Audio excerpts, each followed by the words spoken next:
Opozita dhe mazhoranca zhvendosin debatet për drejtësinë dhe zgjedhjet e 11 majit në mbledhjen e Komitetit të Stabilizim Asocimit në Strasburg. Fatmir Xhafa i Partisë Socialiste tha se reforma në drejtësi e 2016-s nuk preket. Ai bëri thirrje opozitës ta adresojnë rekomandimet e BE-s sa i takon procesit të integrimit. Ne vlerësojmë gjithashtu, seriozisht, thirrjen drejtuar të gjithë aktorëve të shmangin veprimet që minojnë punën e institucioneve të pavarura si SPAK, gjë që dobëson besimin publik dhe rrezikon seriozisht sundimin e ligjit të procesin e integrimit të Shqipërisë në Bashkimin Evropian. Ne si mazhorancë rikonfirmojmë se i qëndrojmë fort reformës kushtetuese të vitit 2016 dhe siç jemi shprehur publikisht, shtyllat e asaj reforme i konsiderojmë të paprekshme.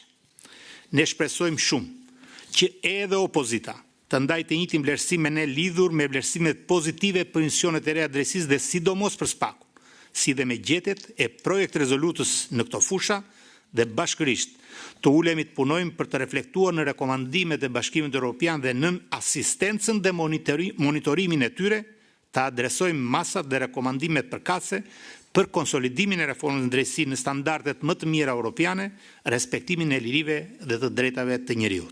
Jurita Tabaku dhe Oert Bylykbashi theksuan se reforma në drejtësi është e kapur nga Partia Socialiste dhe se nuk ka prodhuar rezultatet e pritshme.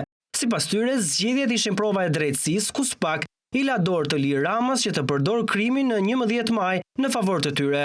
Në raportin e fundit Parlamentit Evropian tha që ky komisioni veçantë për reformat nuk ka transparencë, pra i mungon transparenca në çështjet kryesore, se po përpiqen që të monopolizojmë sistemet caktuara si ai i drejtësisë, dhe në fakt realiteti flet vetë dhe realiteti ka treguar një progres zero.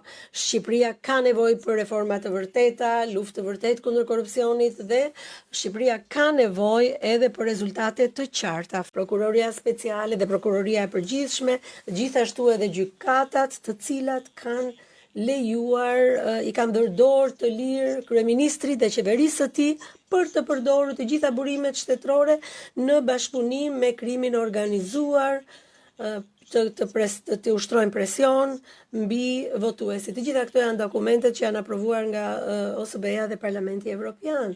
Çështje tjetër që u ngrit nga Jurita Tabaku lidhej me mungesën e transparencës së dhënieve të tenderave, duke e cilësuar këtë si abuzive dhe në favor të njerëzve të afërt të partisë në pushtet.